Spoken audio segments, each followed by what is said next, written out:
Borg. Tama-tama. Iwan ko muna sa'yo lahat ng pending projects ko. Ikaw muna bahala. Lilipat lang ako ng hotel, hindi ako babalik na Manila. Nabaltaan ako si Gwyneth at si Bianca na sa iisang hotel eh. So, nagkita-kita na pala kayo. Parang mas delikado yung ginagawa mo eh. Umalik ka na lang kaya dito. Borg, hindi ko iiwan si Helen. Sila Helen na naman? Ano ba talaga nangyayari dyan? Pati ba naman ikaw nangungulit? Basta ganito, huwag mo na sabihin kahit kanino na nandito pa ako. Okay, please. O sige, bye.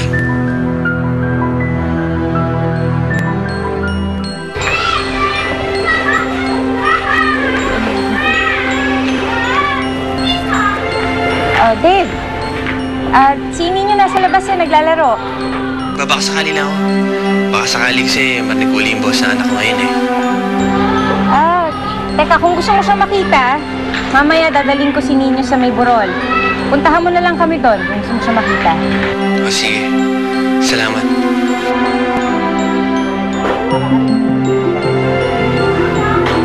Madalas sa burol kayo nag-uusap ni Ninyo kapag may importante ka sasabihin sa kanya.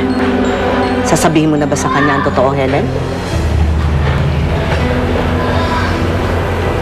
Kasabay ng saya, nakita ko na nasaktan din si Dave sa nangyari. Nung nalaman niya yung totoo. Mahigit 5 taon ko rin tinago sa kanya ang katotohanan na yan.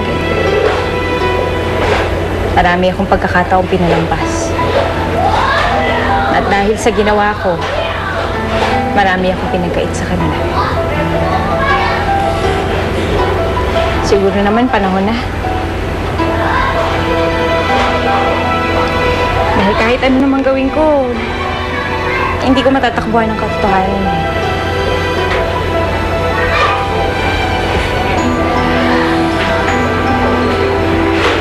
Dahil kahit ako nagpalaki kay Ninyo, hindi pa rin ako ang tunay na magulang.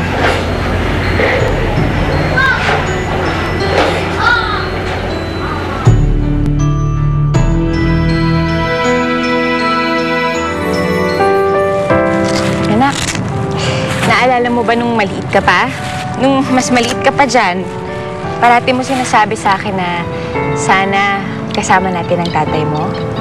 Pag ganito, pag nagpipiknik tayo, pag lumalabas. Diba? Opo. Ingat na ingat nga po kasi ako kina Bocho. Pag umuwi yung tatay nila galing Saudi, hindi lang sila nagpipiknik. Naliligo pa sila sa ilog. Tapos, nagpapalit pa ng saranggola. Naiintindihan ko naman, anak. Gusto ko lang naman po kasi na makita na ako sa TV. Tapos, baka puntahan niya ako. Kahit dalaw lang po, Nay. Matutuwa na po ako. Paano kung sabihin ko sa'yo na nakita ka na niya? At hindi lang siya nandito para dalawin ka, kundi para makasama ka. Talaga po, Nay? Inasan siya? Nakausap niyo po ba siya? Nagpunta po ba siya sa bahay? Kailan po niya ako nakita, Nay? Kagabi nung isang araw, kailan po, Nay? Naku, siguro hayaan ko na lang na siya ang magpaliwanag sa'yo. Darating po siya ngayon! Magkikita po kami! Yes! Makikita ko ng tatay ko! One day I know they'll see I am not them, I am me.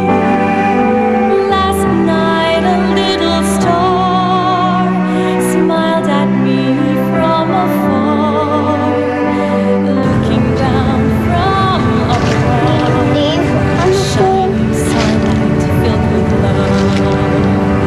Daylight, it came so fast, and the night it came to pass.